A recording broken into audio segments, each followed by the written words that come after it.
বাংলাদেশে প্রতিদিন ঘটে যাওয়া গুরুত্বপূর্ণ ঘটনা ও নানা তথ্য নিয়ে আলোচনা এবং বিশ্লেষণে টিভিএন 24 নিউজ নেটওয়ার্কের নিয়মিত আয়োজন আলোচনায় বাংলাদেশ অনুষ্ঠানে দর্শক আপনাদের স্বাগত জানাচ্ছি। আমি আশফাক আহমেদ। আজকের অনুষ্ঠানে অতিথি হিসেবে যুক্ত আছেন মনিরা শারমিন, সদস্য জাতীয় নাগরিক কমিটি এবং বৈষম্য বিরোধী ছাত্র আন্দোলনে সক্রিয় ঢাকা ইন্টারন্যাশনাল ইউনিভার্সিটির শিক্ষার্থী মুতাসিম ফুয়াদ। আপনাদের দুজনকে আমি স্বাগত জানাচ্ছি।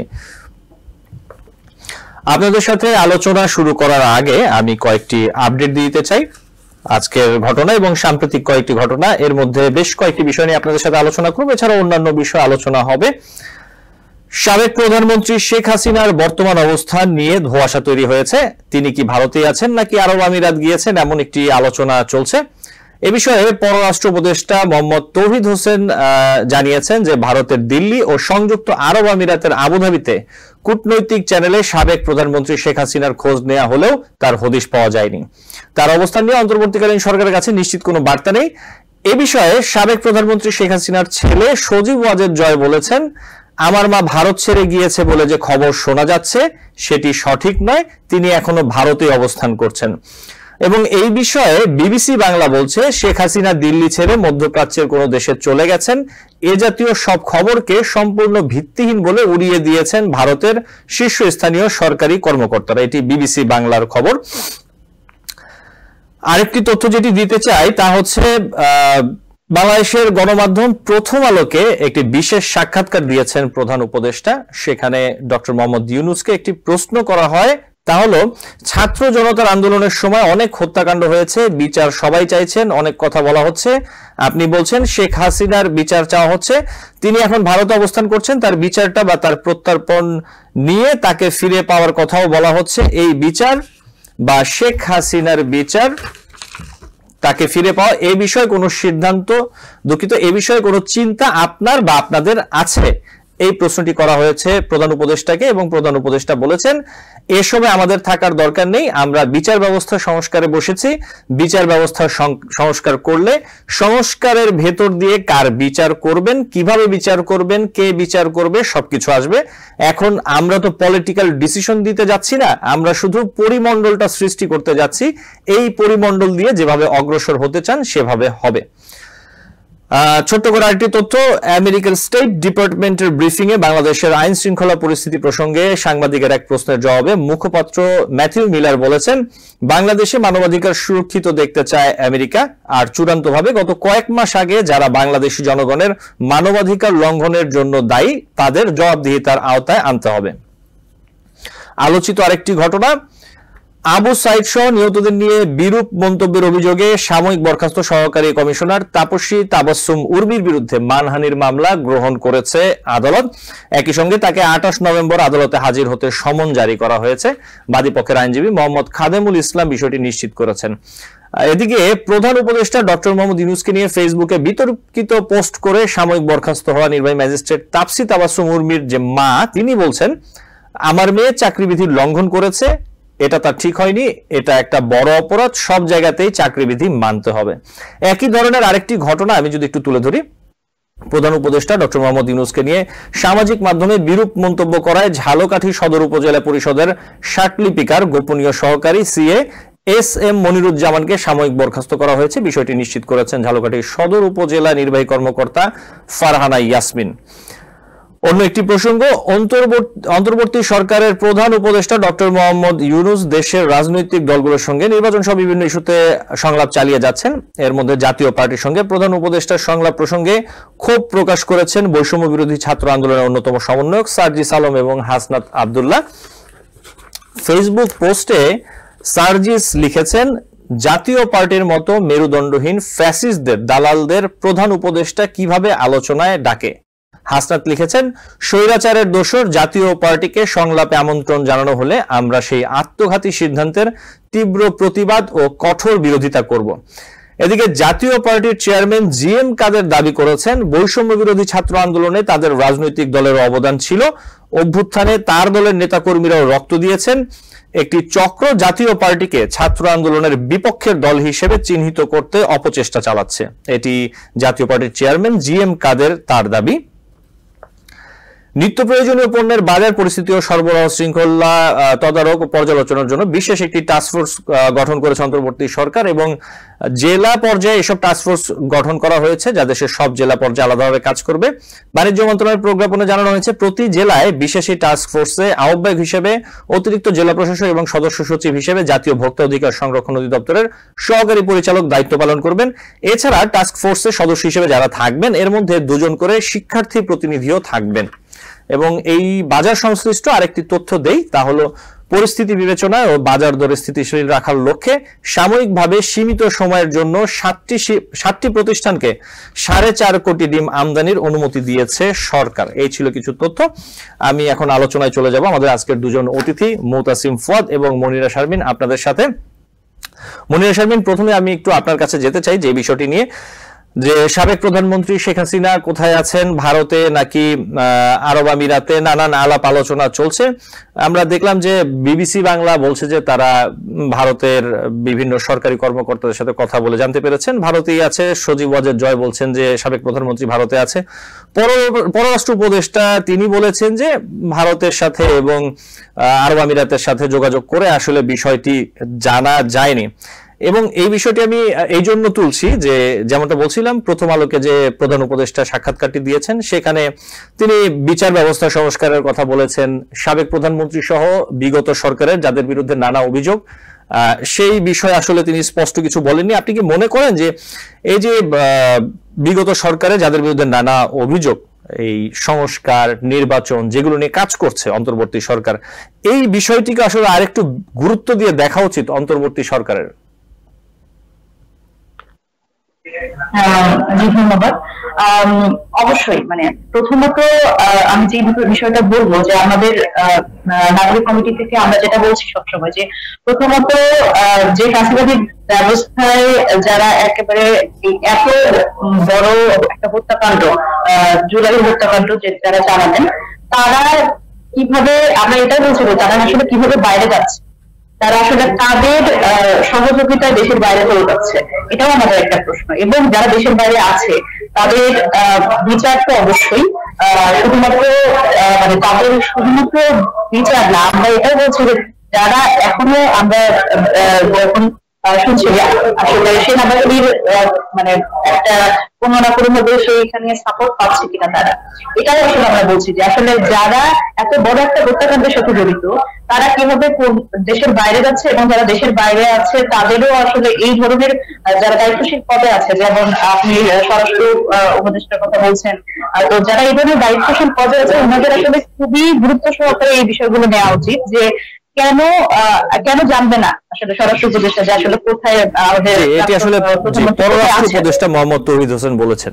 জি, দুঃখিত, পররাষ্ট্র উপদেষ্টা উনি যেরকম একটা দায়িত্বশীল পদে থেকে উনি বলতে পারছেন না যে আসলে প্রধানমন্ত্রী, সাবেক প্রধানমন্ত্রী উনি কোথায় আছেন, উনি আসলে ভারতে আছেন নাকি সংযুক্ত আরব আমিরাতে আছেন। আর যেখানে আমরা বলছি যে এই গণহত্যার তাকে দেশে ফিরিয়ে এনে এবং এই গণহত্যার সাথে সংশ্লিষ্ট জড়িত সকলকে দেশে ফিরিয়ে এনে আমরা বিচারের আওতায় আনার দাবি জানাচ্ছি। এখানে এরকম একটা দায়িত্বশীল পদে থেকে এই ধরনের কথা আসলে কতটা আসলে দায়িত্বশীলতার পরিচয় দেয়, এটা একটা প্রশ্ন। আমরা আমাদের মতামত হচ্ছে যখন আপনি একটা দায়িত্বশীল পদে থাকবেন এবং অন্তর্বর্তীকালীন সরকারের দায়িত্ব, এটা কিন্তু আপনার বুঝতে হবে যে এখানে আসলে এটা স্বাভাবিক কোনো সরকার না যে আপনি এই ধরনের কথাবার্তা বলে পার পেয়ে যাবেন। এখানে আপনার জবাবদিহিতার আওতায় আসতে হবে এবং জনগণই আপনার সেই জবাবদিহিতা নিশ্চিত করবে একেবারে নিশ্চিত ভাবে। জি, মুতাসিম ফুয়াদ, এই ব্যাপারে আপনি যদি কিছু বলতে চান। জি, দীর্ঘ 15 বছরে আমাদের যে একটা ক্ষোভ ছিল, আন্দোলনটা কিন্তু তারই একটা ফলাফল। তো এই 15 বছরে কিন্তু আওয়ামী লীগের বিভিন্ন জায়গায় তাদের বীজ রোপণ করা ছিল। তারা, আপনি যেটা বললেন যে তারা কিভাবে আসলে যাচ্ছে, আসলে যাওয়ার জন্য তো অনেক ফাঁকফোকর থাকে, তো এই ফাঁকফোকর গুলো তারা আগেই ক্রিয়েট করে রাখছে। তারা তো জানে তারা যতই স্বৈরাচারিতা করে সবকিছুরই একটা পতন আছে।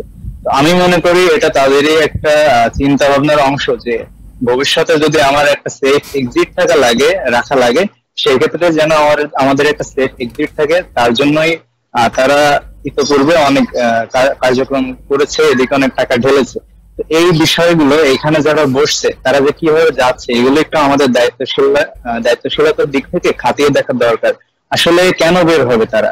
আমাদের কি যথেষ্ট ক্যাপাবিলিটি নাই তাদেরকে আটকানোর বা বিচারের আওতাধীন করার?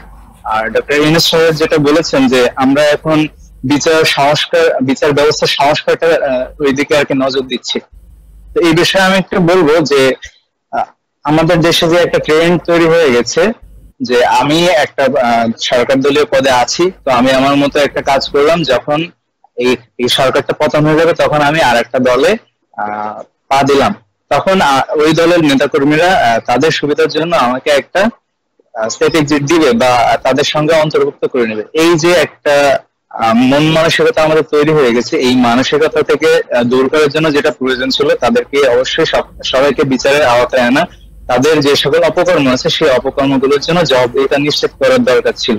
এখন এই প্রসেসটা যদি লেন্দি হয় এবং সময় সাপেক্ষ হয় তাহলে কিন্তু আস্তে আস্তে হাতের মুঠো থেকে অনেকেই বের হয়ে যাবেন। এটা আর একটু গুরুত্ব সহকারে দ্রুততম সময়ের মধ্যে তাদেরকে বিচারের আওতায় আনা প্রয়োজন ছিল এবং যারা এখনো বিভিন্ন স্থানে লুকিয়ে আছে তাদেরকে খুঁজে বের করা দরকার ছিল।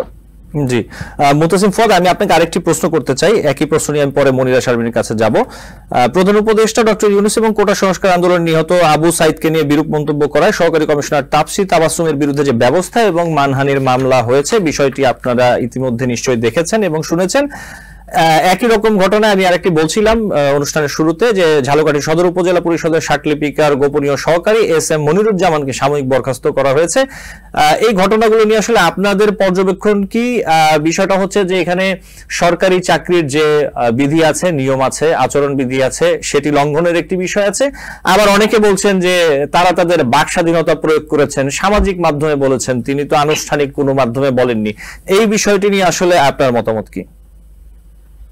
জি, তারা তাদের মতামত প্রকাশ করতেই পারে তাদের মতামতের স্বাধীনতার জায়গা থেকে, কিন্তু আমাদেরকে একটু খেয়াল রাখতে হবে যে জাতীয় স্বার্থ বা জাতীয় ভাবে বা সমগ্র গণমানুষের চিন্তা চেতনায় আঘাত করে আমি কিন্তু কোনো কথাবার্তা বলতে পারি না। ধরেন একজন যদি এখন আমাদের মহানবী সাল্লাল্লাহু আলাইহি ওয়াসাল্লামের বিরুদ্ধে কোনো কটূক্তি করে, এটা কিন্তু অনেকটা অনুভূতিতে আঘাত দেওয়ার মতো একটা বিষয়। ওনারা যেটা করেছেন সেটা হচ্ছে গণমানুষের যে চেতনা, সেই চেতনাতে আঘাত দিয়েছেন। তো উনি একটা সরকারি পদে থাকুক আর একজন সাধারণ বা কোনো একটা পদে থাকুক, এক্ষেত্রে ওনার কোনোভাবেই গণমানুষের যে একটা চেতনা সেখানে আঘাত করার অধিকার রাখেন না। জি, আপনাকে ধন্যবাদ। মনিরা শারমিন, আপনি কিছু বলতে চান এই বিষয়ে? আচ্ছা, আমি তাপসী তাবাসসুম যিনি নির্বাহী ম্যাজিস্ট্রেট, উনার ব্যাপারে এবং আরো একজন যিনি সার্কলিপিকার, উনার এই ব্যাপারে যেটা বলবো সেটা হচ্ছে আমি একটু ভিন্ন দিক থেকে বলবো। সেটা হলো গত 15 বছরে আমরা আসলে দেখেছি যে এক ধরনের কাল্ট তৈরি হয়েছে যে আসলে সরকারি পদগুলোকেও অনেক বেশি আওয়ামীকরণ করা হয়েছে গত 15 বছরে। যেমন আমরা যদি দেখি যে আপনি জাতীয় এবং জাতীয় আসলে কোনটা জাতীয় এবং কোনটা রাজনৈতিক, আমরা আসলে এইটার ব্যাপারে আসলে খুব বেশি এটাকে আলাদা করতে পারবো না। কারণ আমরা শুনেছি যে পুলিশ একজন পুলিশ কর্মকর্তা তিনি দলীয় আওয়ামী লীগের দলীয় স্লোগান দিতে দেখেছি। তারপরে আমি যদি বলি যে আমাদের এরকমও হয়েছে যে যেটা যে প্রশাসনিক পদগুলো সেগুলো আসলে এক ধরনের দলীয়করণ করা হয়েছে এবং তারা আসলে দলীয় মানে রাজনৈতিক এবং প্রশাসনিক এই দুইটার মধ্যে যে একটা বিভেদ আছে এবং সরকারি চাকরির তো বিধিমালা অনুযায়ী যে কিছু নিয়ম আছে যে আপনি যখন একটা প্রজাতন্ত্রের কর্মচারী তখন আপনার আসলে কিভাবে আপনি আসলে কথা বলবেন এবং কি বলবেন না, আসলে জনগণের স্বার্থ রক্ষা করবেন নাকি কোনো দলীয় স্বার্থ রক্ষা করবেন। আপনার ব্যক্তিগত কোনো দলের পক্ষে বা মতের পক্ষে আপনার আসলে একটা স্ট্যান্ড থাকতেই পারে, তবে সেইটা আপনি আসলে আপনার প্রফেশনাল জায়গায় আপনি কতখানি সেটাকে রিফ্লেক্ট করাবেন। তো এই ধরনের ব্যাপারগুলো আসলে গত 15 বছরে এমন ভাবে রাজনীতি দল এটা আসলে আমাদের ইয়েতে ঢুকিয়ে দেওয়া হয়েছে, এই প্রশাসনিক পদগুলোতে ঢুকিয়ে দেওয়া হয়েছে এবং সেই ধ্যান ধারণার মানুষও তৈরি করা হয়েছে এক কথায় আমি যদি বলি। তো সেই জায়গা থেকে আসলে আজকে আমাদের এই রিফ্লেকশনটা আমরা যেটা দেখছি। তো কোনোভাবেই এই জিনিসটা আমি যদি বলি যে আবু সাইদকে সন্ত্রাসী বলা, এটা কোনোভাবে বাক স্বাধীনতা আপনি বলতে পারেন না। আমি খুবই দুঃখিত, আমি সকলের প্রতি সম্মান রেখে বলছি, বাক স্বাধীনতা এবং আবু সাইদকে সন্ত্রাসী বলা এটার মধ্যে যথেষ্ট পার্থক্য আছে। কারণ আমাদের আবু সাইদ হচ্ছে এই জুলাই 24-এর গণ অভ্যুত্থানের প্রথম শহীদ, এবং তাকে গুলি করে, এবং সেই ভিডিওতে আসলে আমরা এখনো ভুলতে পারিনি, সেই বুক পেতে যাওয়া, বুকটা ঝাঁঝরা হয়ে যাওয়া, এবং কি বিশ্বাস যে আমাকে তো গুলি করবে না, আমি রাষ্ট্রের কাছে কতটা নিরাপদ, এবং সেইটা আসলে সে ভেবেছিল যে আমি রাষ্ট্রের কাছে নিরাপদ, আমাকে গুলি করবে না, যে হয়তো সেই হিসেবে বুকটা পেতে দিয়েছিল। সেই ভিডিও আমরা এখনো বলতে পারিনি, সেই ভিডিও আমরা যখনই দেখি তখনই আমাদের চোখ দিয়ে পানি পড়ে, আমরা আমাদের গলা কাঁপে, কথা বলতে পারি না। তো এই জায়গা থেকে যখন কথা বলবেন কেউ, এবং উনি বারবার করে, ওনার ভিডিওটা আমি দেখেছি, উনি বারবার করে বলছিলেন যে ৭১ হচ্ছে একদমই মীমাংসিত সত্য। ৭১ যদি মীমাংসিত সত্য হয়, সেটা যদি দেশের জন্য এত লোকের প্রাণ দেয়, আমাদের 2024-এর এটাও তো মীমাংসিত সত্য। এবং এটা আমি যদি বলি, এটা তো কারো এখনো আমরা রক্তে, আমি যদি বলি তাজা রক্তের মধ্যে আমরা এখনো ভাসছি। এই যে 24 আজকে অক্টোবর মাস, আমি জুলাই আগস্টের কথাই বলছি, খুব বেশি দিন আগের কথা না, আমি 55 বছর আগের কথাও বলছি না। তো সেই জায়গা থেকে যখন আমরা এই রক্ত এখনো শুকায়নি, এরকম একটা সময় এই ধরনের একটা দায়িত্বশীল পদে থেকে এরকম একটা মন্তব্য করা, অবশ্যই আমি বলবো দায়িত্বশীলতার অভাব, এবং এটা অনেকখানি নৈতিকতা এবং মানবিকতার অভাব বলে আমি মনে করি। জি, আপনাকে ধন্যবাদ। আমি আপনাকে আরেকটি প্রশ্ন করব, আমাকে যদি একটু ছোট করে উত্তর দেন। সেটা হচ্ছে যে অন্তর্বর্তী সরকারের প্রধান উপদেষ্টার সাথে বিভিন্ন রাজনৈতিক দলের সংলাপ হয়েছে এবং সামনেও হবে, যেমনটি আপনি জানেন। জাতীয় পার্টির প্রধান উপদেষ্টার সাথে যে বৈঠকের বিষয়, এটিতে আসলে আপত্তি জানিয়েছে, আমি যেমনটা বলছিলাম, বৈষম্য বিরোধী ছাত্র আন্দোলনের অন্যতম সমন্বয়ক সার্জিস আলম এবং হাসনাত আব্দুল্লাহ। গত আন্দোলনে আপনারা রাজপথে ছিলেন, জাতীয় পার্টির ভূমিকা আসলে আপনারা কেমন দেখেছেন, আপনাদের মূল্যায়ন কি, এবং আপনি কি মনে করেন কিনা যে এই সংস্কার এবং নির্বাচনী যে সংলাপ হচ্ছে প্রধান উপদেষ্টার সাথে, সেখানে জাতীয় পার্টির অংশ নিতে দেওয়া উচিত? মনিরা শারমিন। আচ্ছা, দেখেন, আমি এই বিষয়টাকে যেভাবে দেখি সেটা হচ্ছে এরকম, যখন আমরা একটা ফ্যাসিবাদী ব্যবস্থার মধ্যে ছিলাম গত 15 বছর, সেখানে আমাদের কিন্তু নানান দল মত এবং অনেক রাজনৈতিক দলও যদি বলি, তারা আসলে অনেক কোণঠাসা হয়েছিল, এবং যারাই কিনা ভিন্ন মতের, তারাই আসলে নিজেদের মত প্রকাশ করতে পারেনি। তো সেই জায়গা থেকে, তবে আমি যদি জাতীয় পার্টির কথা বলি, আসলে মানে আমি ওই সময়কার গত 15 বছরে যদি তাদের মানে ভূমিকা যদি আমি নিয়ে বলি, তাহলে সেটা হবে এরকম যে তারা কোনো না কোনো ভাবে আওয়ামী লীগের একটা ফ্যাসিলিটি সরকারের সাথে সংশ্লিষ্টতাই দেখিয়েছে। কখনো এমন দেখিনি আমরা যে খুব বেশি দ্বিমত করেছে।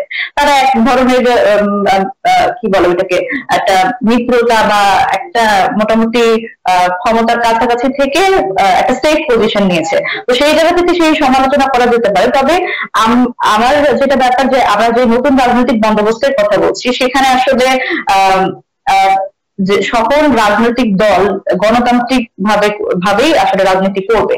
তবে একটা বিষয়, যে আপনি যেটা বললেন যে এই 24-এর অভ্যুত্থানে আসলে তাদের ভূমিকা, আমি 24-এর অভ্যুত্থানটা আমি কোনোভাবেই কোনো রাজনৈতিক দলের অভ্যুত্থান মনে করি না। এখানে সকল, আমি মনে করি অবশ্যই না, কিন্তু এখানে ছাত্র জনতার যেমন বড় অংশীদারিত্ব রয়েছে, এখানে বিভিন্ন রাজনৈতিক দলেরও যারা আছেন তারাও সংশ্লিষ্ট ছিলেন, তারাও ভূমিকা রেখেছেন নিশ্চয়ই। আমি সেই জায়গাটাই আপনার কাছে জানতে চাচ্ছি, আপনারা যখন মাঠে ছিলেন, আন্দোলন করছিলেন, তখন আপনারা দেখেছেন কিনা যে জাতীয় পার্টি আসলে সক্রিয় এই আন্দোলনের পক্ষে, কোটা সংস্কারের পক্ষে অথবা বৈষম্যের বিরুদ্ধে তারা সক্রিয় ভূমিকা পালন করেছেন, এই বিষয়ে বক্তব্য দিয়েছেন অথবা তারা কিছু বলেছেন, এরকম আপনারা দেখেছেন কিনা? এবং এই প্রেক্ষাপটে আপনি যা দেখেছেন সেখান থেকে আপনি কি এটা সমর্থন করেন কিনা যে তারা প্রধান উপদেষ্টার সাথে এই যে সংস্কার এবং নির্বাচনী যে সংলাপ, সেখানে তারাও বসুক এই বিষয়টি? আসলে ওটাই আমি যেটা বলছি, সেটা হচ্ছে এরকম যে তারা, জাতীয় পার্টি হলো গত 15 বছরে আওয়ামী লীগের একটা ফ্যাসিবাদী সরকারের মোটামুটি দোষর হিসেবে কাজ করেছে। কারণ আমরা বিরোধী দল হিসেবে যদি আমি বলি, আসলে বিরোধী দল কথাটা যে আছে এটাই তো আসলে আমরা ভুলে গেছি। মানে জাতীয় পার্টি বিরোধী দল হিসেবে ছিল, তবে আমরা কখনো তাকে বিরোধী পক্ষ হিসেবে পাই নাই।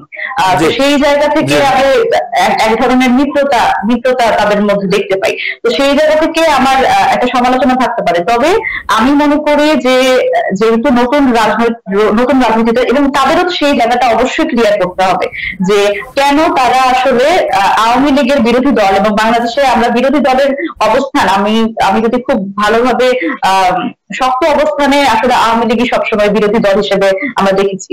বিএনপি আসলে বিরোধী দল হিসেবে খুব বেশি ভালো আমরা অবস্থান দেখিনি, এবং জাতীয় পার্টি তো খুবই বেশি আমার কাছে মনে হয়েছে মিত্র সম্পর্ক সবসময় ছিল যারা ক্ষমতাসীন ছিলেন। তো সেই জায়গা থেকে আমার অবজারভেশন হচ্ছে তারা যদি আসলে ভবিষ্যতে রাজনীতি নিয়ে ভাবেন এবং নতুন রাজনীতির সাথে তারাও যদি ঐক্যমত্য হতে চান, সেক্ষেত্রে তাদের গত 15 বছরে তাদের ভূমিকা তাদের অবশ্যই পরিষ্কার করতে হবে যে তাদের পজিশন আসলে কি ছিল। এটা তো আসলে ধোয়ার মতো, কারণ আমরা যেভাবে দেখেছি তাদের আসলে একটা ক্ষমতাসীনদের একটা ফ্যাসিবাদী সরকারের দোষর হিসেবে দেখি, খুব বেশি বিরোধী মনা দেখিনি। আপনাকে ধন্যবাদ। আমি আবারও আসবো আপনার কাছে, আমাদের একটি ছোট্ট বিরতি নিতে হবে। দর্শক, আলোচনায় বাংলাদেশ অনুষ্ঠানে একটি ছোট্ট বিরতি নিচ্ছি, ফিরে এসে আমাদের দুজন অতিথির সাথে আলোচনা চালিয়ে যাব। টিবিএন 24 টেলিভিশন দেখতে আজই কল করুন 7187776556। লগ ইন করুন www.totalcablebd.com। দর্শক, আলোচনায় বাংলাদেশ অনুষ্ঠানে আপনাদের আবারও স্বাগত জানাচ্ছি। আমাদের সাথে আছেন দুজন অতিথি, মুহতাসিম ফুয়াদ, বৈষম্য বিরোধী ছাত্র আন্দোলনের সক্রিয় শিক্ষার্থী, এবং মনিরা শারমিন, সদস্য জাতীয় নাগরিক কমিটি। আপনাদের দুজনকে আবারও স্বাগত জানাচ্ছি। আমি একটু শুরুতে এবার যেতে চাই মুহতাসিম ফুয়াদ, আপনার সাথে একটু কথা বলতে। একটি প্রশ্ন আমি রাখবো, সেটি হচ্ছে যে কোটা সংস্কার এবং পরবর্তীতে যে বৈষম্য বিরোধী আন্দোলন হয়েছে, বেসরকারি বিশ্ববিদ্যালয়ের শিক্ষার্থীরা যে ভূমিকা আসলে রেখেছেন সেটা কিন্তু একটা নতুন মাত্রা যোগ করেছিল আমরা যদি বলি সেই আন্দোলনে। এবং মুহতাসিম ফুয়াদ, আপনি বৈষম্য বিরোধী ছাত্র আন্দোলনের ঢাকা ইন্টারন্যাশনাল ইউনিভার্সিটি, আপনি যেই শিক্ষা প্রতিষ্ঠানে পড়ছেন সেখানে সমন্বয়কের দায়িত্ব পালন করেছেন সেই সময়টাতে, এবং এখনো কি আপনি সেই দায়িত্বে আছেন নাকি সেই দায়িত্ব পালন করছেন না, অথবা কি স্ট্যাটাসটা আসলে? জি ধন্যবাদ। আসলে ঢাকা ইউনিভার্সিটি থেকে যে আন্দোলনটা শুরু হয়েছিল সেটা একটা পর্যায়ে বিভিন্ন নানান ঘাত প্রতিঘাতের শিকার হয়ে 17ই জুলাই এমন একটা সময়ে সেটা কিন্তু স্থগিত হয়ে যায়। তো সেই জায়গা থেকে কিন্তু সম্মিলিত বেসরকারি বিশ্ববিদ্যালয় সম্মিলিত ভাবেই রাস্তায় নেমে আসে। আমাদের ভাইদেরকে যে আঘাত করা হয়েছে, তাদের উপর যে অন্যায়ভাবে হামলা করা হচ্ছে, এবং দীর্ঘদিন ধরে যে এই একই স্ট্রিম রোলারের উপর দিয়ে আমরা চলছি। মুহতাসিম ফুয়াদ, এই বিষয়গুলো আমরা সবাই দেখেছি, জানি, এবং আমরা এর উপরেই আসলে এখনকার বিষয় আলোচনা করছি। আমি আসলে আপনার কাছে যেটা জানতে চাই, আপনি কি এখনো সমন্বয়কের দায়িত্ব পালন করছেন ঢাকা ইন্টারন্যাশনাল ইউনিভার্সিটির বৈষম্য বিরোধী ছাত্র আন্দোলন? ধন্যবাদ।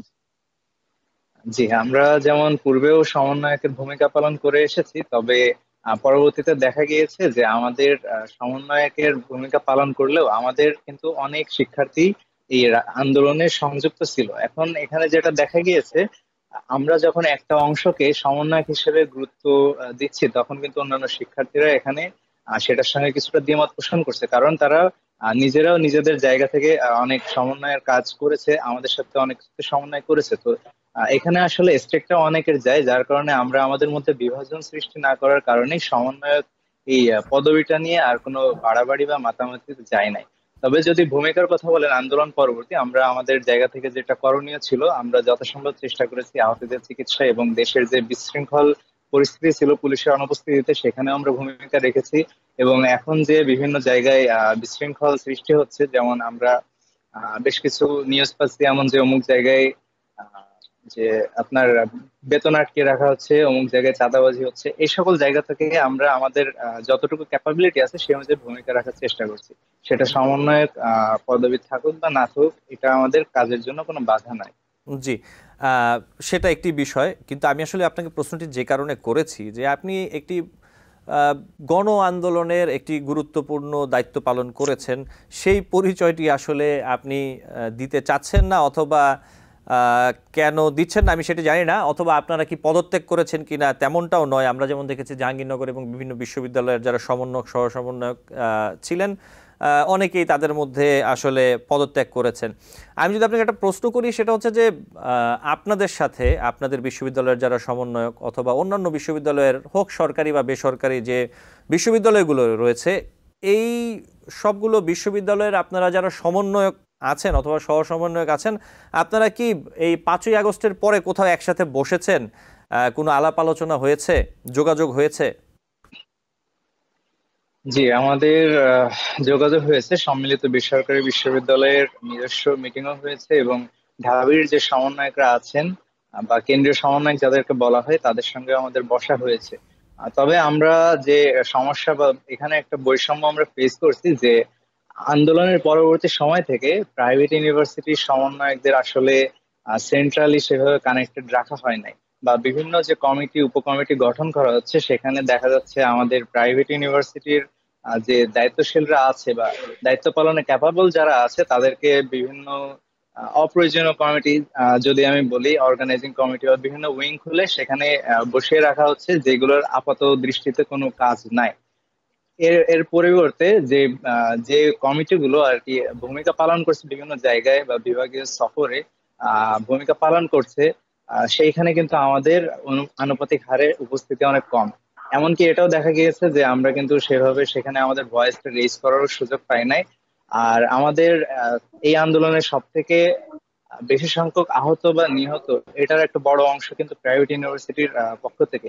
তো আমরা যেটা ফেস করি আমাদের দায়িত্বশীলতার দিক থেকে, এখানে কিন্তু নিয়মিত আমাদের প্রশ্নের সম্মুখীন হতে হয় যে এত বড় একটা আন্দোলন হলো, এত মানুষ আহত বা নিহত হলো, তাদের চিকিৎসার জন্য কতটুকু স্টেপ নেওয়া হচ্ছে। এক্ষেত্রে আমরা তাদেরকে বলার চেষ্টা করি যে এখানে একটা উপকমিটি গঠন করা হয়েছে স্বাস্থ্য বিষয়ক, কিন্তু এই উপকমিটিটা আসলে কার্যকারিতা কতটুকু, এখানে আমাদেরকে বা কতটুকু ক্ষমতা দেওয়া হয়েছে সেটাও একটা প্রশ্নের বিষয়। কারণ এখনো কিন্তু অনেক আহত ভাইয়েরা কাতরাচ্ছে, তাদের কিন্তু এখনো চিকিৎসার ব্যবস্থা আমরা করতে পারিনি। এই সব দিক মিলে আর কি একটা সম্মিলিত বেসরকারি বিশ্ববিদ্যালয়ের ঢাবির প্রতি একটা বিরূপ মনোভাব আছে। এই জন্যই আর কি আমরা সমন্বয় বিষয়টা বা ঢাবির সঙ্গে যে আগে যে পরিমাণ বসা হতো সেই বসাটার পরিমাণ অনেকটাই কমে গেছে। জি, কমে গিয়েছে কেন আসলে? এটা কি আহ, আপনাদের পক্ষ থেকে না তাদের পক্ষ থেকে? আপনি কি বিষয়টা যদি আমাদের একটু পরিষ্কার করতেন, এবং কেন আসলে আপনারা তো সবাই একসাথে এই আহ, কোটা বিরোধী যে আন্দোলন অথবা বৈষম্য বিরোধী আন্দোলন, এই আন্দোলনটা করেছেন এবং ওই সময় আপনাদের সবার সাথে সবার নিশ্চয়ই একটা কম বেশি যোগাযোগ ছিল। এই যোগাযোগটা এখন তো আরো বাড়ার কথা, আপনাদের আসলে দায়িত্বটা আরো বেড়ে যাওয়ার কথা রাষ্ট্রের প্রতি, আপনাদের সহপাঠীদের প্রতি, শিক্ষা প্রতিষ্ঠানের প্রতি। সেই জায়গা থেকে তো আপনারা আরো অ্যাক্টিভ থাকবেন। কেন আপনারা অনেকেই ইনঅ্যাক্টিভ হয়ে আছেন অথবা হয়ে যাচ্ছেন? আচ্ছা, সত্যি কথা বলতে ইনঅ্যাক্টিভ কেউ হয় নাই। বিষয় হচ্ছে আমাদেরকে যতটুকু কাজ করার সুযোগ দেওয়া হবে বা আমাদের নিজ নিজ ক্যাপাবিলিটি থেকে যতটা কাজ আমরা করতে পারবো সেটা সবাই করে যাচ্ছে। এখন যে যোগাযোগের যে বিষয়টা, আহ, ক্ষমতার পর পরিবর্তন বা সরকার বিগত স্বৈরাচারী সরকার যখন দেশ ত্যাগ করে তখন কিন্তু ক্ষমতার একটা বড় অংশ স্টুডেন্টদের হাতে চলে আসে এবং সেটা কেন্দ্রীয় সমন্বয়কদের কাছেই মূলত আর কি আসে। তো তাদের আর কি দায়িত্ব ছিল যে ক্ষমতাটা যথাযথ ডিস্ট্রিবিউশন করা। তো আমি মনে করি এই ডিস্ট্রিবিউশনটা মুতাসিম প্রপারলি ফুয়াদ, হয় না আমি আসলে। আমি একটি বিষয় একটু বলি। এই জিনিসটা আসলে আপনার জন্য না, সবসময় আমরা সবসময় এই যে ক্ষমতার কথা বলি, বিষয়টা কিন্তু আসলে দায়িত্ব। এই যে জি যারা জি উপদেষ্টা হয়েছেন অথবা যারা যে দায়িত্বে অন্যান্য সমন্বয়ক, জিনিসটা কিন্তু আসলে দায়িত্ব। আমি জিনিসটা দায়িত্ব জি হিসেবে দেখি। আমি সে জায়গা থেকে যদি আমি বলি, আপনার যদি জিনিসটাকে ক্ষমতা হিসেবে, সেটা যে জায়গাতেই হোক, না দেখে দায়িত্ব হিসেবে দেখেন, আপনাদের কি দায়িত্ব পালন আপনারা যেভাবে করতে চাচ্ছেন, যেভাবে আপনারা আসলে এটার সাথে আরো বেশি অংশীদারিত্ব বাড়াতে চাচ্ছেন, সেই সুযোগটা কি পাচ্ছেন না? জি, আসলে আমরা ক্ষমতা বলেন আর দায়িত্ব বলেন, তো দায়িত্ব পালনে প্রাইভেট ইউনিভার্সিটির স্টুডেন্টরা অবশ্যই ইচ্ছুক, দেশ গঠনের একটা অংশ হতে কে না চায়। তো আমাদেরকে আসলে সেই সুযোগটা কিন্তু সেন্ট্রালি ওইভাবে দেওয়া হয় নাই, যার কারণে আর কি তাদের সঙ্গে আমাদের অনেক সময় দেখা যাচ্ছে যোগাযোগের ঘাটতি। এছাড়াও আমরা ইতোপূর্বেও কিছু উপদেষ্টার সঙ্গে বসার চেষ্টা করেছি, সেটা কিন্তু নানানভাবে বিতর্কিত হয়েছে বা ইন্টারনাল কোনো সমস্যার কারণে এগুলো ভেস্তে গিয়েছে। যার কারণে আর কি আমাদের প্রাইভেটের সংশ্লিষ্টতা, যে দায়িত্ব বন্টনের ক্ষেত্রে যে সংশ্লিষ্টতা, এটা একটু কম দেখা গিয়েছে। জি, আপনাকে ধন্যবাদ। আমি ছোট্ট করে আপনাকে আরেকটি প্রশ্ন করে আমি এই বিষয়ে মনিরা শারমিনের কাছে যাব। আপনারা যেমন বলছেন যে পরবর্তীতে আপনারা বসেছেন, কাজ ভাগ করে দেয়া হয়েছে, কি কর্ম পরিকল্পনা আসলে আপনাদের আলোচনায় ঠিক হয়েছে? মুতাসিম ফুয়াদ। সরি, আরেকবার যদি একটু রিপিট জি, করতেন। আপনারা যে 5ই আগস্টের পরবর্তীতে সমন্বয়ক সহ সমন্বয়করা সবাই একসাথে বসেছেন, আলোচনা করেছেন, বিভিন্ন কাজকর্ম ভাগ করে নিয়েছেন, আসলে আপনারা কি কর্ম পরিকল্পনা আসলে নিয়েছেন সেখানে? আচ্ছা, আমি তো পূর্বে বলেছি আমাদের বসা হয়েছিল সেন্ট্রালি এবং আমাদের অভ্যন্তরীণ ভাবে প্রাইভেট ইউনিভার্সিটি। তো সেন্ট্রালি যখন বসা হয়, সেন্ট্রাল সমন্বয়ক যারা, তাদের সঙ্গে আমাদের যে কথা হয় সেটা হচ্ছে তারা বিভাগীয় সফরগুলো দিবেন। আহতদের একটা লিস্ট গঠনের কথাও আমাদের সেখানে উঠে, সেটা আমরা করেছি সম্পন্ন। যদিও সেখানে যথাযথ উদ্যোগ নেওয়া সম্ভব হয় নাই। আর বিভাগীয় সফরে কথা ছিল প্রাইভেট ইউনিভার্সিটি থেকেও একটা ভালো সংখ্যক প্রতিনিধি থাকবে। যদিও সেটা কিছু সংখ্যক ছিল, কিন্তু আমরা যতটা আশা করছিলাম সেই সংখ্যক ছিল না, এই একটা বিষয়। আর এছাড়া বিশেষ দায়িত্ব যে বিভিন্ন কমিটিতে আমাদের কয়েকজন করে আছে, তারা তাদের জায়গা থেকে দায়িত্ব পালন করে যাচ্ছে। তবে আসলে সম্মিলিত বেসরকারি বিশ্ববিদ্যালয়ে যে পরিমাণ দায়িত্বশীল তাদের জায়গা থেকে দায়িত্ব পালন করার সক্ষমতা রাখে, সেই পরিমাণ দায়িত্ব কিন্তু আমাদের কাছে আসে নাই। এর প্রেক্ষিতে আমরা আমাদের নিজেদের মধ্যে বেশ কিছু মিটিং করেছি এবং আমরা এগুলোর আলোকে ভবিষ্যতে আগানোর পরিকল্পনা করছি। জি, আপনাকে ধন্যবাদ। মনিরা শারমিন, যে বিষয়টি নিয়ে আসলে মুতাসিম ফুয়াদের সাথে কথা বলছিলাম, আপনি নিশ্চয়ই শুনেছেন। এই বিষয়ে আপনি আসলে কি বলবেন? আপনাদের জাতীয় নাগরিক কমিটিতে তো আসলে পাবলিক প্রাইভেট বিশ্ববিদ্যালয় অথবা এই ধরনের কোনো বিষয় আমি মনে করি না রয়েছে। বিভিন্ন জায়গা থেকে আপনাদের এখানে সদস্যরা রয়েছেন। আপনারা বিষয়টা আসলে কিভাবে ম্যানেজ করছেন, অথবা এই যে সমন্বয়কদের মধ্যে যেমনটা মুতাসিম ফুয়াদ বলছেন যে তারা যতটুকু আসলে যোগ্যতা সক্ষমতা রাখেন অথবা যতটুকু দায়িত্ব পালন করতে চান, তারা হয়তোবা করতে পারছেন না, নানা কারণে হয়তোবা মতবিরোধ যদি বলি, অথবা মনে করেন যে তাদের মধ্যে একরকমের মানে সমঝোতার ঘাটতি রয়েছে, তো সেই জায়গাটাতে আসলে আপনি কি বলবেন? আচ্ছা, এই ব্যাপারে হচ্ছে আসলে আমি আমি নাগরিক কমিটিতে যদি শুরু করি, সেটা হচ্ছে নাগরিক কমিটিতে এই ধরনের সমস্যা না হওয়ার একটা গুরুত্বপূর্ণ কারণ হচ্ছে হয়তো আমরা বৈষম্য বিরোধীতে এই ধরনের বিষয়গুলো দেখেছি দেখে আমরা অনেক বেশি অ্যাওয়্যার।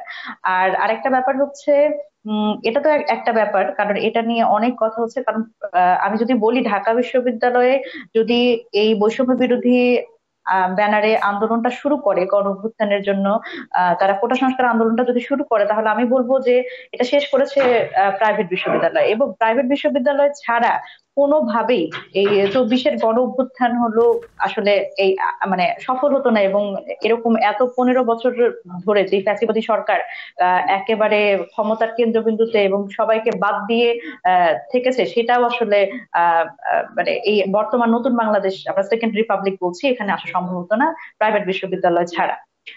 এই পুরো তাদের অবদান একনলেজ করে আমরা যখন নাগরিক কমিটির আমরা সার্চ কমিটি করেছিলাম, তো সার্চ কমিটিতে আমাদের প্রথম ব্যাপারই ছিল যে আমরা আসলে পাবলিক প্রাইভেট ইউনিভার্সিটি এইভাবে করে ব্যাপারগুলো ভাগ করব না। আমরা আমাদের এখানে আমরা সচেতন ভাবে পাবলিক বিশ্ববিদ্যালয় এবং শুধুমাত্র ঢাকা বিশ্ববিদ্যালয়ে না, আমরা হচ্ছে পাবলিক অন্যান্য বিশ্ববিদ্যালয়, আমরা রাজশাহী বিশ্ববিদ্যালয়, জাহাঙ্গীরনগর বিশ্ববিদ্যালয়, তারপরে অন্যান্য যে পাবলিক বিশ্ববিদ্যালয়, তা সেই সেই পাবলিক বিশ্ববিদ্যালয়গুলোর যেরকম একটা রিপ্রেজেন্টেশন আছে, এবং প্রাইভেট বিশ্ববিদ্যালয় আমি যদি বলি ULAB, Ahsanullah, NSU, North South University, তো সবাই আমাদের এখানে আছেন। এবং এইটা খুবই গুরুত্বপূর্ণ, কারণ যখন আপনি আসলে এই আমাদের মধ্যে আসলে সমন্বয়ের অভাব, যদিও আমি বৈষম্য বিরোধীর ক্ষেত্রে বলবো তারা সমন্বয়ক ভূমিকা অবতীর্ণ হলেও তারা শেষের দিকে আসলে সমন্বিত প্রক্রিয়ার মধ্যে ছিলেন না, এবং হয়তো নিজেদের মধ্যে যোগাযোগহীনতা খুব স্বাভাবিকভাবে এটার একটা কারণ আমি এভাবে দেখি যে যেহেতু বাংলাদেশে পুরো মানে আন্দোলনটা একটা সময় আসলে শুধুমাত্র বৈষম্য বিরোধী ছাত্রদের হাতে ছিল না। কারণ আন্দোলনে যখন যেহেতু আমি ব্যাপারটা এভাবে দেখি যে এখানে কোনো লিডার, আমি যদি বলি যে নাহিদ, আসিফ, যারা আর কি এখন উপদেষ্টা হিসেবে আছেন গভর্নমেন্টে, এবং তারপরে আমি যদি বলি হাসনাত সার্জিস, নুসরাত, এনারা আসলে যেভাবে করে প্রথম দিকে ছিলেন এবং এরপরে এনাদের যখন ডিবি তুলে নিয়ে গেল ডিবি অফিসে, তারপরে কিন্তু প্রত্যেকেই সমন্বয়কের ভূমিকা পালন করেছে। এবং আমরা একসময় এরকম দেখলাম যে যখন আসলে এই প্রথম দিকের নেতৃত্ব যখন তুলে নিয়ে যাওয়া শুরু হলো, তখন প্রত্যেকেই বলা শুরু করলো যে আমি সমন্বয়ক। তো এই ব্যাপারগুলো আসলে কোনো বিশ্ববিদ্যালয়, কোনো মানে কোনো গণ্ডি বা কোনোভাবে আপনি এটা ব্যাখ্যা করতে পারবেন না। প্রত্যেকেই আসলে নিজেদের জায়গা থেকে সমন্বয়কের ভূমিকা পালন করেছে। তো সেই জায়গা থেকে একটা, যেহেতু এটা একটা সমন্বিত পরিকল্পনা ছিল না, সেজন্য আসলে একটা যোগাযোগহীনতা তাদের মধ্যে তৈরি হয়েছে। আমি ব্যাপারটা এইভাবেই দেখি। আর আরেকটা ব্যাপার হলো, নাগরিক কমিটির এই ধরনের কনফিউশন হওয়ার কোনো কারণ নাই, কারণ আমরা আসলে সচেতন ভাবে এই বিষয়টা আসলে অনুসরণ করেছি, যাতে সবাই আমরা, কারণ আমাদের আসলে মোট কথা তরুণদের আমরা ঐক্যবদ্ধ করতে চেয়েছি। এখন তরুণ বলতে আমরা আসলে যাদের বুঝি, আমাদের একটা এজ লিমিট ছিল। আমরা বয়স হিসেবে দেখেছি যে যারা এই মুহূর্তে ছাত্র না, যারা ছাত্রত্ব যাদের শেষ হয়েছে এবং যাদের বয়স 40-এর মধ্যে, তো সেই জায়গা থেকে যখন আমরা দেখেছি, তখন আমরা আসলে কোনো ভেদাভেদ না, মানে আসলে সে আসলে কোন বিশ্ববিদ্যালয়ে পড়াশোনা করেছে, শুধুমাত্র গণ অভ্যুত্থানের চেতনার সাথে যারা আসলে সত্যিকার অর্থেই ধারণ করে এবং বাংলাদেশের একটা পুনর্গঠন চায় এবং এই জন্য কাজ করার একটা মেন্টালিটি আছে, আমরা আসলে তাদের সাথে কাজ করতে চেয়েছি। এবং নাগরিক কমিটির পক্ষ থেকে জেলা উপজেলায় কমিটি দেওয়া হবে, সেক্ষেত্রেও কমিটি দেওয়ার ক্ষেত্রেও কিন্তু আমরা এই একই বিষয় অনুসরণ করব। জি, আপনাকে ধন্যবাদ। মুতাসিম ফুয়াদ, মনিরা শারমিনের কথা শুনছিলেন, আপনি যে বিষয়টি নিয়ে বলছিলেন এই বিষয়ে কিছু যোগ করতে চান কিনা? আসলে বেশি কিছু যোগ করার নাই। উনি যেটা বললেন, নাগরিক কমিটিতে আমাদের বেসরকারি বিশ্ববিদ্যালয়েরও কয়েকজন প্রতিনিধি আছেন। এটা নিয়ে আসলে আমাদের বিশেষ কোনো সমস্যা নাই। তবে আমাদের প্রাইভেট ইউনিভার্সিটিতে যে সংকটটা দেখি সেটা হচ্ছে, আমরা যারা ছাত্ররা আন্দোলন করেছি তাদের মধ্যে দায়িত্ব বন্টনের যে একটা বৈষম্য আমরা লক্ষ্য করেছি, এটা হচ্ছে আমাদের বর্তমান প্রাইভেট ইউনিভার্সিটির মূল সমস্যা। জি, আপনাকে ধন্যবাদ। আমি মনিরা শারমিন, আপনার কাছে একটি ছোট্ট করে প্রশ্ন রাখতে চাই। বাজার মনিটরিং এ যে বিশেষ টাস্ক ফোর্স হয়েছে, সেখানে কিন্তু শিক্ষার্থীরা থাকছেন এবং এই ধরনের সরাসরি জনস্বার্থ সংশ্লিষ্ট আরো অনেক কার্যক্রম রয়েছে যেগুলোতে আসলে শিক্ষার্থীরা যুক্ত হতে পারে। আপনি কি মনে করেন আর কি কি এরকম কার্যক্রম হতে পারে যেখানে আসলে শিক্ষার্থীরা সরাসরি যুক্ত হতে পারেন? যেমন 5 আগস্টের পর আমরা দেখেছি শিক্ষার্থীরা কিন্তু ট্রাফিক কন্ট্রোলে কাজ করেছে বেশ অনেকদিন। জি, আসলে আমাদের এই বিষয়টা নতুন করে ভাবতে হচ্ছে যে আসলে আমরা কোথায় কোথায় তরুণদের মানে তরুণরা আসলে কোথায় কোথায় আরো সংযুক্ত হতে পারে। অথচ আমাদের কিন্তু এটা ভাবার কথা ছিল যে আমরা কত বেশি তরুণ আসলে সম্পৃক্ত করতে পারি, কিন্তু আমাদের যেহেতু এই ধরনের ট্রেডিশন নাই বাংলাদেশে, সেই জন্য আমরা মাত্র তরুণদের মানে আসলে সব জায়গাগুলোতে মানে চাচ্ছি দেখতে। আর বাংলাদেশে এত বড় একটা অভ্যুত্থান হওয়ার পরেই আমি এমনও শুনেছি অনেক অনেক জায়গায় মানুষকে বলতে যে কেন আসলে এই সরকারে শুধু 2 জন ছাত্র প্রতিনিধি কেন। এই আলোচনা কিন্তু আমাদের অনেকের কাছ থেকে আমরা শুনেছি যে সব তো ছাত্ররাই আসলে মানে সরকার গঠন করতে পারতো। তো আসলে বাংলাদেশের মানুষ অনেক বছর ধরে কোনো পরিবর্তন দেখেনি, এবং ছাত্রদের মাধ্যমে যখন এত বড় একটা পরিবর্তন, যেটা আসলে একেবারে মনিরা শারমিন, আপনি যে কথাটি বললেন, আপনি কি মনে করেন যে সব ছাত্ররাই যদি সরকার গঠন করত তাহলে অন্তর্বর্তীকালীন সরকার আরো ভালোভাবে চলতো? আপনি কেমনটা মনে করেন? এখানে কি প্রধান উপদেষ্টা সহ যারা অভিজ্ঞ এবং যারা দীর্ঘদিন ধরে এই বিষয়গুলোর সাথে যাদের জার্নি আছে, তারা যারা আছেন, এই বিষয়টি আপনি কি বলতে চান? না, আসলে আমি অবশ্যই এটা মনে করি না। কারণ হচ্ছে যেটা এখন বর্তমানে হয়েছে, আমি যদি আমার ব্যক্তিগত মতামত দিই, সেটা হলো এরকম যে বর্তমানে যারা সরকার গঠন। জি, মনিরা শারমিন, ধন্যবাদ আপনাকে, এবং মুতাসিম ফুয়াদ, আপনাকেও ধন্যবাদ। আপনাদের দুজনকেই ধন্যবাদ আজকে অনুষ্ঠানে যুক্ত হওয়ার জন্য। দর্শক, আলোচনায় বাংলাদেশ অনুষ্ঠানে এই ছিল আজকে, এবং পরবর্তী অনুষ্ঠান দেখার আমন্ত্রণ জানিয়ে বিদায় নিচ্ছি।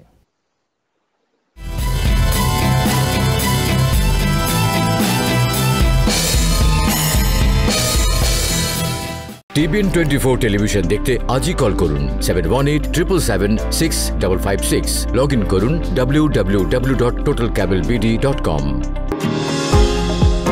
নিউ ইয়র্ক থেকে সম্প্রচারিত টিবিএন 24 টেলিভিশন বিশ্বজুড়ে বাঙালির কণ্ঠস্বর।